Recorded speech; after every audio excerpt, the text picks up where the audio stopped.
Selamat berjumpa kembali saudara-saudara yang terkasih di kanal Forum 195. Kanal kita bersama untuk mengasihi, melayani, memuji, dan menyembah Tuhan kita, Yesus Kristus.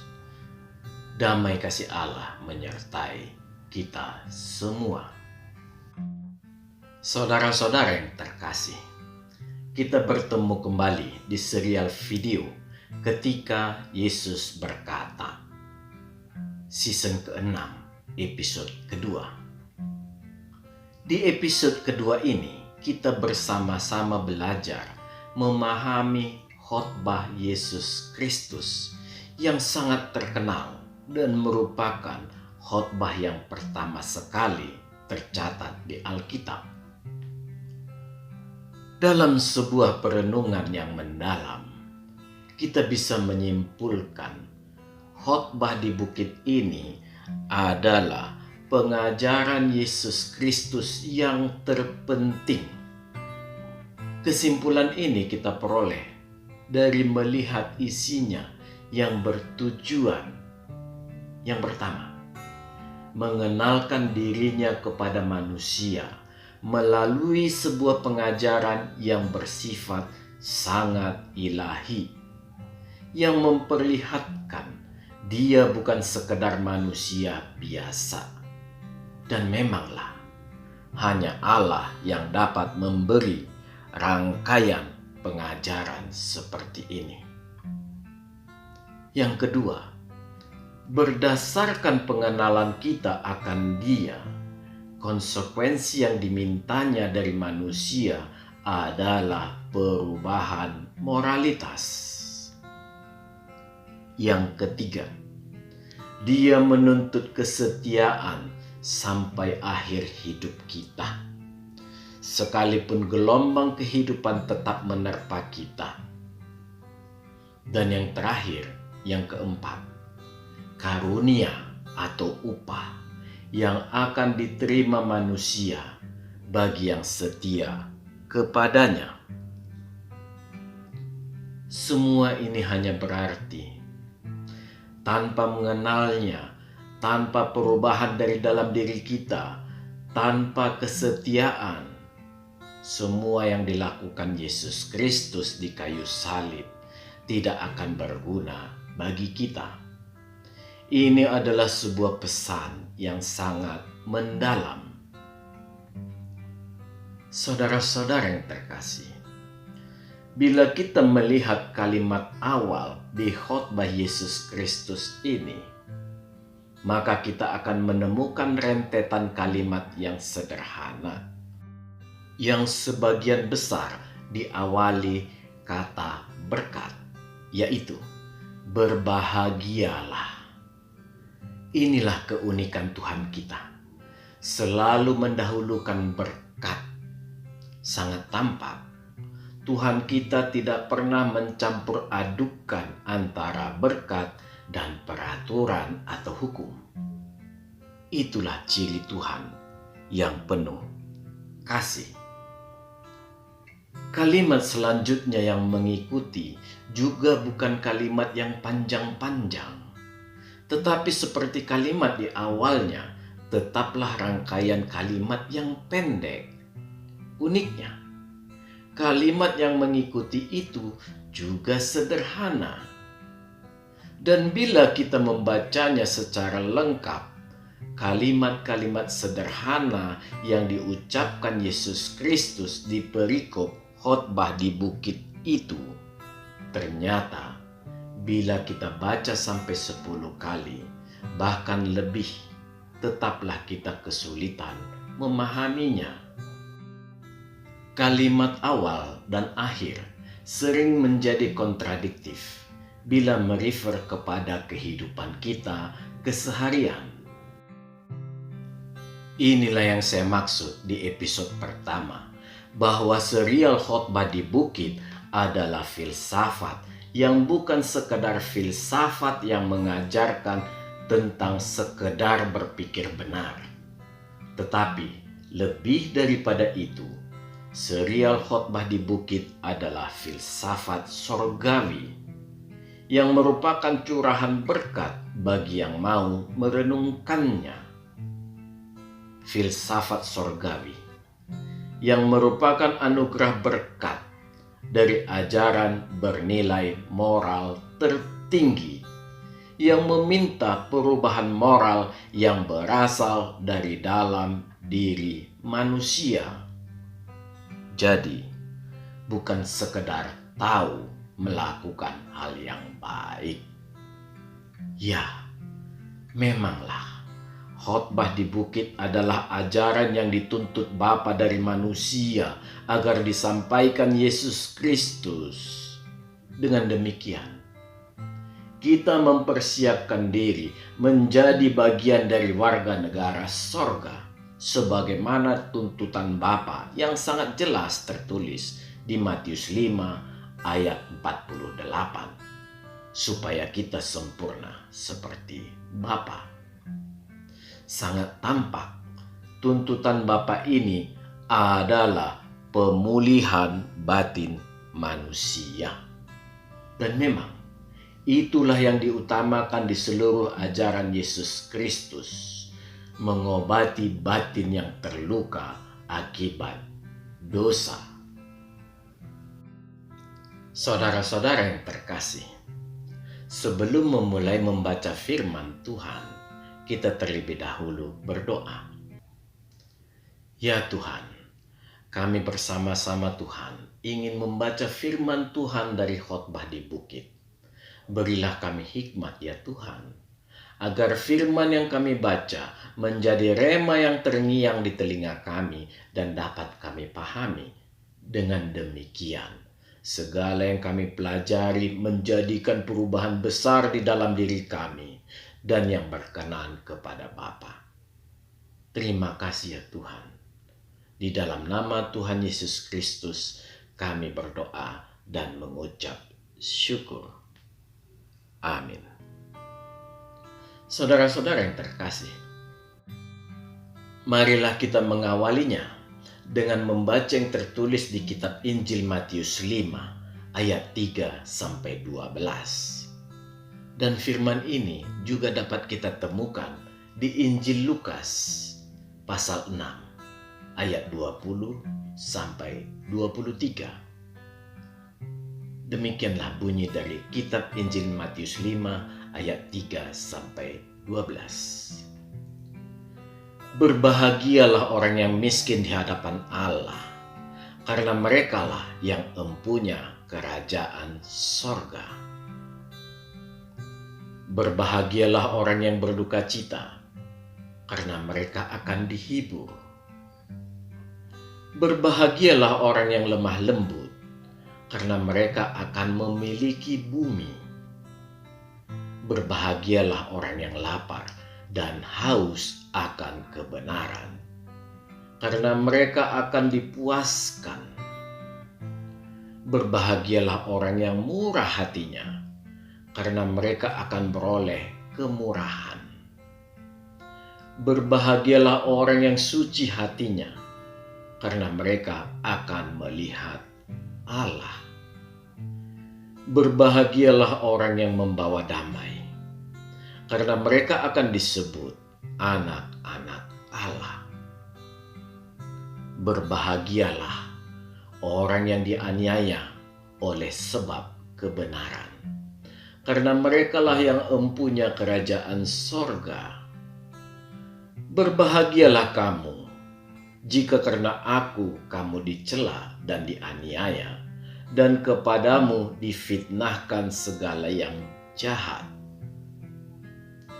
Bersukacita dan bergembiralah, karena upahmu besar di sorga. Sebab demikian juga telah dianiaya nabi-nabi yang sebelum kamu. Demikianlah firman Tuhan. Saudara-saudara yang dikasihi Tuhan, saya sangat memohon saudara semua nanti berkenan untuk membaca ke-10 ayat ini berulang dan renungkanlah secara perlahan. terlebih ayat ketiga sampai ketujuh.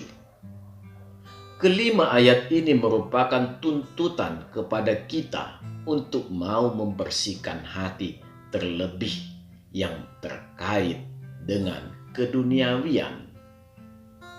Pengajaran yang sangat mendalam dari Yesus Kristus agar segala kejadian apapun di dunia ini tidak membuat kita larut dan melupakan Tuhan. Ketergantungan pada sifat dunia inilah yang harus kita hindarkan.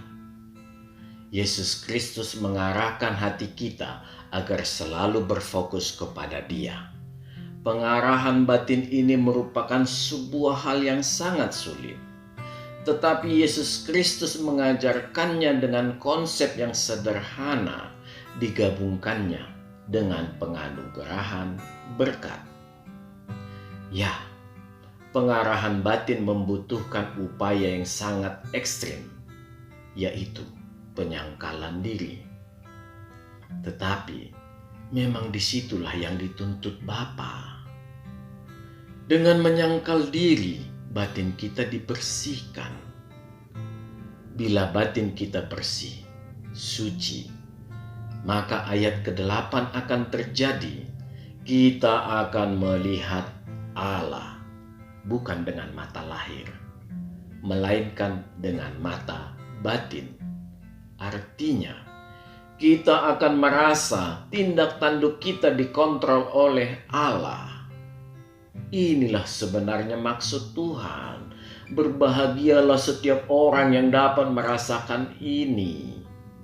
Bahwa pada kondisi ini kita tidak lagi berada di dalam kehendak sendiri, melainkan Allah sudah turut serta di dalam hidup kita.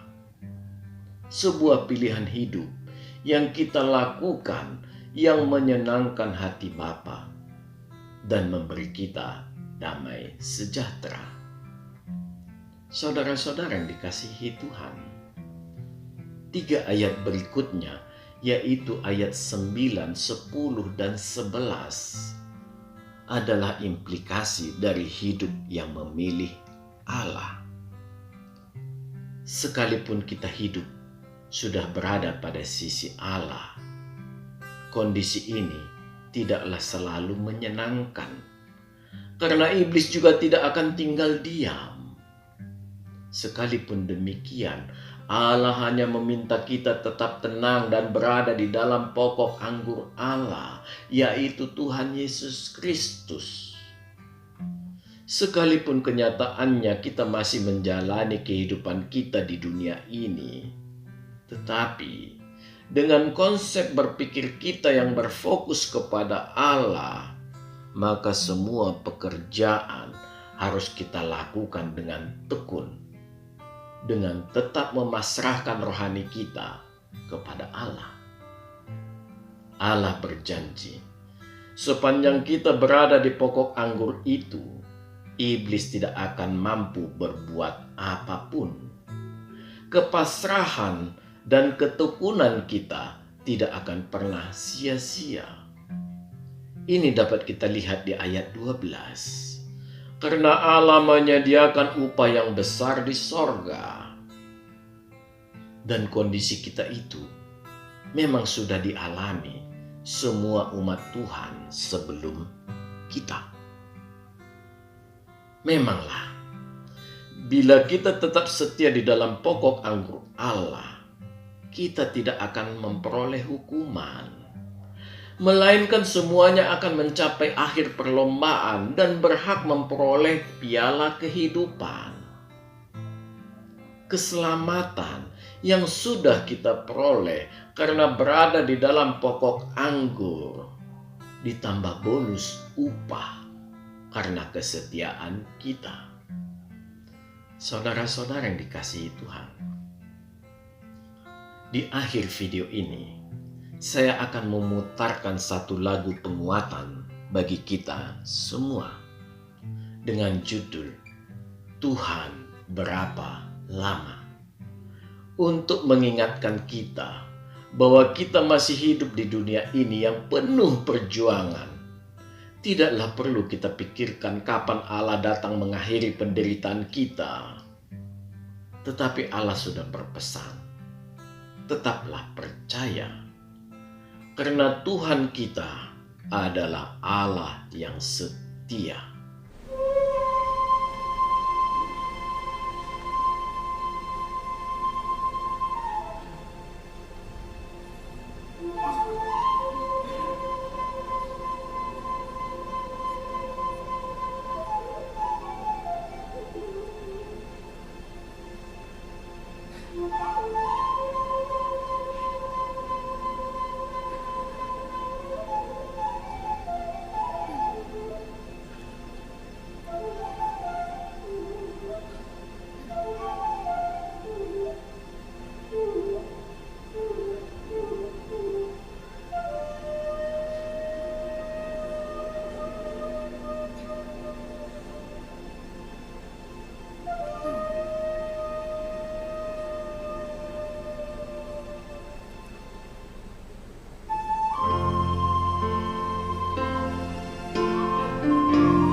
Ini bersorak-sorai.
menolongku. Kau percaya Engkau sekasih, Engkau menyelamatkan kehidupanku. Kau percaya Engkau sekasih, dan kini aku bersukaria. Aku bersorak di Tuhan besar lagi, karena Engkau selamat menyelamatkanku. Ku mau bersorak di Tuhan besar lagi, karena Engkau selamat menyelamatkanku. Oh percaya Engkau setia, Engkau menyelamatkan kehidupanku. Haleluya, haleluya, haleluya, haleluya,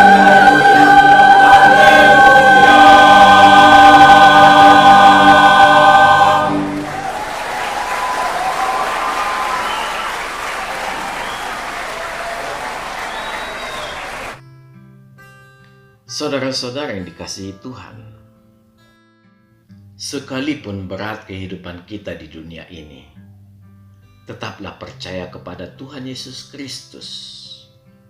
Karena semua yang dilakukannya untuk kita, sungguh tidak sanggup kita bayangkan. Semua dilakukannya hanya demi kasih-Nya untuk kita semua. Amin. Tuhan memberkati. Marilah kita berdoa. Ya Tuhan kami sudah membaca sedikit akan firman-Mu. Berkatilah ya Tuhan, agar menjadi firman yang hidup di dalam diri kami. Beri kehidupan kami seluruhnya, kami serahkan ke dalam tangan pemeliharaan Tuhan. Terima kasih ya Tuhan. Di dalam nama Tuhan Yesus Kristus kami berdoa dan mengucap syukur. Amin. Tuhan memberkati kita. Marilah kita masuk ke saat teduh sejenak.